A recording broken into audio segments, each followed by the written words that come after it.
At 44, disappointed in my use of time and influence, I decided to do something simple for just 3 minutes a day that I'm convinced will positively impact every area of my life. It does. Now, this seemingly insignificant act I began on January 1st, 2013 is pretty personal. But it starts a journey of self-discovery, creative courage, and professional success that I didn't see coming. It's one of the results of this decision that I'd like to share with you today. I'm convinced it'll give students the ability to lead themselves well and live more intentionally. I've been a teacher and a coach for over 27 years, and in that time, I've taught 12 different subjects. I definitely enjoy some more than others, but without exception, my favorite classes always involve showing kids how to succeed in their personal lives, primarily through their use of time and money. Every year, I risk trying new activities with my students, but I always tell them the same thing. This could be a total flop, guys, but it could also be awesome. I kind of feel the same way about today. In fact, the chances of my message falling flat because of the messenger is actually pretty high, but I think it's worth the risk because here it is. I believe most kids today don't value time and money like they should, and changing their mindset on both could save their lives. Let me share a story with you that illustrates how I got the inspiration to create a class that addresses one of these concerns. I was driving back from an education conference on a Tuesday in the spring of 2014, listening to an audiobook by leadership expert John Maxwell. He encouraged me to take what I'm passionate about and make it my job. Now, I'd been on a personal growth journey for over a year. I was reading on a daily basis, exercising consistently, spending time in meditation and reflection. I'd resumed the good habit of journaling, and I was starting to see success on both personal and professional levels as a result of these positive daily habits. I strove to apply what I was learning, but I was even more enthusiastic about sharing what I was learning with my students. After all, if I could teach anything, this was it, a leadership and personal growth class. But how was I going to make this happen? After all, adding something to a public school curriculum, albeit expense neutral, usually requires divine intervention. Regardless, on Wednesday, I spent about an hour writing up a proposal for the leadership class.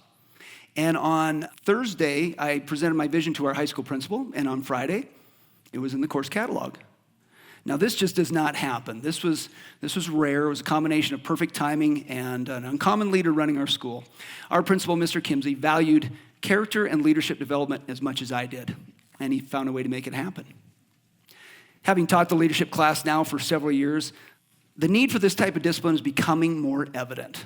Training like this is commonly referred to as social emotional learning, and it's an absolute must in this era of rapid technology advancement.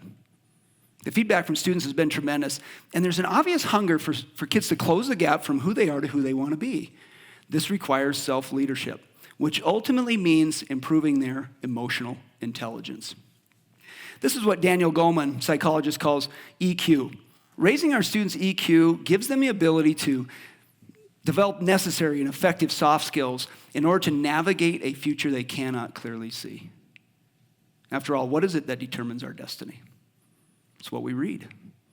It's what we watch, what we listen to, what we visualize or dream about, what we say to ourselves, and who we spend time with. What we're really talking about here is students' use of time. Who knows what this number is? Go ahead. Actually, 3.14 is just an approximation for pi. This is pi.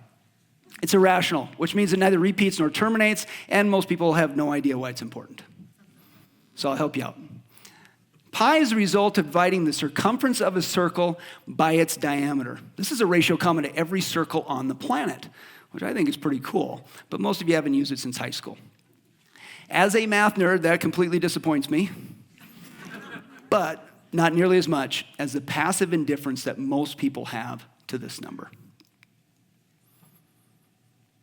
This is a number common to all humans, kind of like pi is to every circle of every size. We all have 168 hours in a week. No more, no less.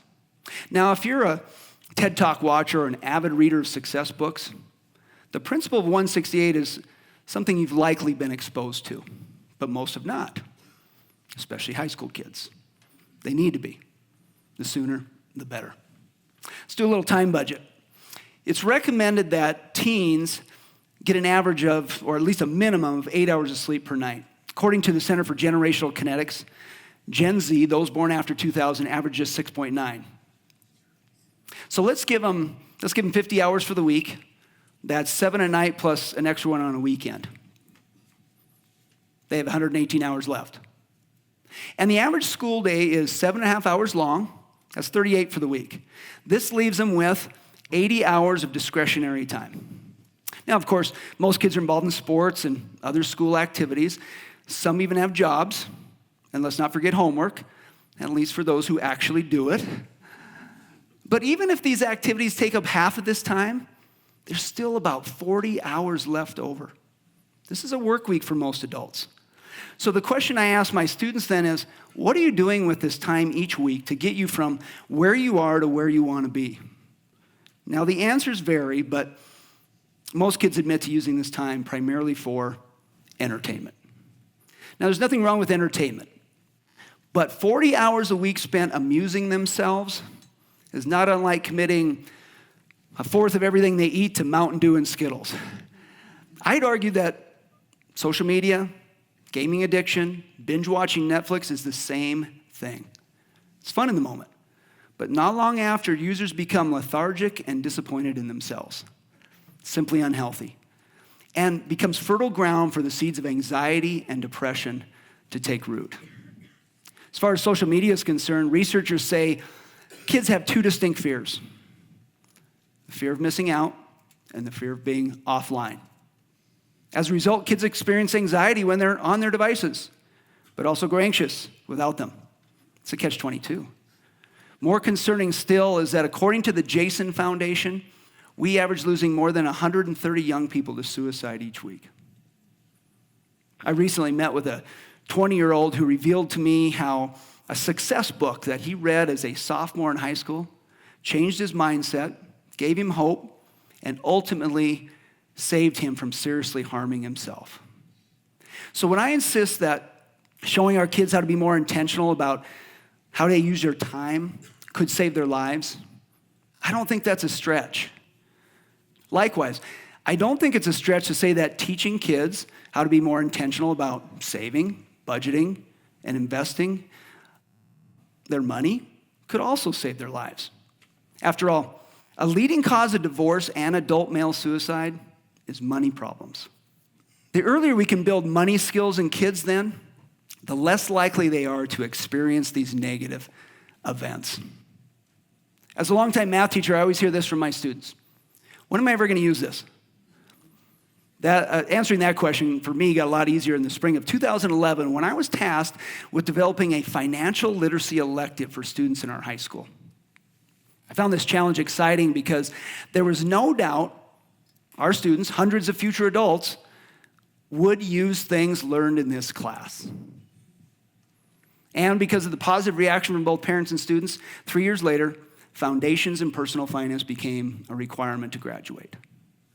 So through discussions, a video series, and projects where they plan out their futures, kids become familiar with the role of savings, investing, insurance, and taxes. More importantly, as author Stephen Covey suggests, they realize the value in beginning with the end in mind. And as financial expert Dave Ramsey recommends, they decide where every dollar will go before the month begins. This allows students to see budgeting as a way to limit stress and envision a debt-free future. I'm convinced this is working because kids consistently share thoughts like this one from a current student who wrote, "This class has definitely been the most beneficial class I have taken in high school to help me plan for my future. Sure, knowing the Pythagorean theorem is great, but I'm much more thankful for learning how to create a path to future success. I am very thankful our school requires this class." However, I also hear from students how fearful they are about the future. How in the world will they ever be able to afford living on their own, let alone pay for college? Tuition at public universities has risen 213% over the last 30 years. And according to Experian, The average student loan debt among millennials is $34,504. This is up 8% over last year alone and still on the rise. And the sad thing is, about 3/4 of those who do graduate from college aren't actually working in a field related to their major. So old model is working less and less, and our kids know it. So it's not just social media causing anxiety, it's fear of the future. It's about money and how they'll earn it in order to have a better life than their parents, or even one remotely similar to the one they're currently experiencing. A 26-year-old former student wrote to me with this concern. Settling into a career with a solid retirement for 20 plus years feels like something only possible in the past. It's something most people I know, my age or younger, can't imagine. Therefore, having a life like the one our parents did seems nearly unattainable. According to a BuzzFeed article from last year, financially speaking, most young adults today lag far behind where their parents did at the same age. They have far less savings, far less equity, far less stability, and far, far more student debt. Maybe that's why over 14 million millennials are still living with their parents. So the sooner we can educate young people to avoid debt, save for purchases, plan for emergencies, and invest early, the sooner they can have peace of mind about their financial futures. Money concepts have been taught for years, but mostly in elective classes. But we're at a point now where financial literacy needs to be required. It's a huge component of learning to lead themselves and live with intention. So where do we go from here? First, it's not about what they want to be when they grow up. We always ask that. But rather, how do they want to live? We need to encourage these kids to embrace the hard work necessary to reach lofty and dream-driven goals. Second, how do they get from who they are to who they want to be? We all know the hardest person to lead is the person in the mirror. And third, if it were possible, what would they want people to line up and thank them for at the end of their lives? I love what Speaker Andy Stanley says. The value of a life is always measured by how much of it is given away. Getting our kids to answer these questions and make these commitments is critical to their sense of identity, which is becoming a real challenge for adolescents today. But here's how we get them to do this. Obviously, we have to keep teaching traditional subjects. And it's encouraging to see so many school districts embracing personal finance. But their foundation is shaky without the third leg of the stool, personal development. So yes, we need to keep teaching Steinbeck, Euclid, Jefferson, and Einstein. But what about authors, speakers, researchers, and personal development experts like Hardy, Elmore, Cuddy, and Sinek? Authors like these frequently state, you never learned this in school. Why not? Why not? Why can't we formally introduce this generation to the success principles taught by these thought leaders and others like them? After all, discovering how to lead themselves is the first step in learning to lead others. The personal development industry is booming and there's books and conferences galore, but most readers and participants are adults, many who have hit rock bottom or are dealing with some sort of life crisis. A lot of us have been there. It's understandable. Natural for adults to consider. But what about teens?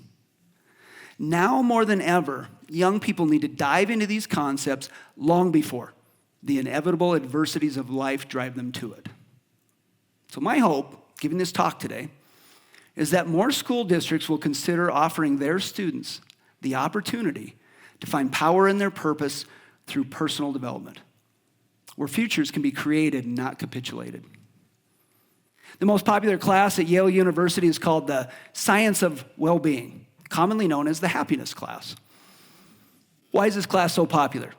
I think it's because young people are craving ways to combat a poor self-image, develop more productive habits, and develop effective people skills that can really set them apart. And I'd argue not only does their state of mind desire this, their future demands it. Wrapping up, let me add this observation. In personal finance, we emphasize the importance of starting early with investing. Likewise, young people need to start early and invest in their personal development. By embracing a growth mindset, kids learn to cope and dream of being more. There is hope, but they need to think differently. In class, we help them do this through specific personal challenges, soft skill activities, and guest speakers. Books, films, and online videos like TED Talks also play key roles. After all, technology allows us to bring world-class thinkers right into our classrooms and show our kids how to lead lives of significance. As a current student wrote me this semester, this class has inspired me to make better life choices. I've taken action to clean up my life and change into the person I want to attract. I quit vaping, and I like going to the gym now. I'm happier with my life since taking this class. Or the 2018 graduate who shared her thoughts on her final exam. In all honesty, I was very nervous and hesitant about joining leadership because I never saw myself as a leader. I became so accustomed to being a soft-spoken follower, and I assumed that's all I ever would be. But thankfully, I've grown out of that state of mind, all thanks to this class, the most influential and life-changing one I've ever taken. As encouraging as that feedback has been, and it's been really good, we still have a long ways to go. But the possibilities for growth and innovation are endless. And the instructor grows right along with the students, which is not a bad thing. In fact, it's a class almost impossible to lead unless you're living out what you are teaching. Finally, if we invest in both financial education and social emotional learning, and maybe even a combination of both, the return on that investment will compound indefinitely. This needs to happen because their future is worth creating. Because their destinies are ultimately determined by their daily decisions. And because a life lived in service to others is incredibly fulfilling. What about you? Are you investing in yourself like we want our kids to? What are you doing with your 168 hours? Remember, better people change the culture for the better. Thank you.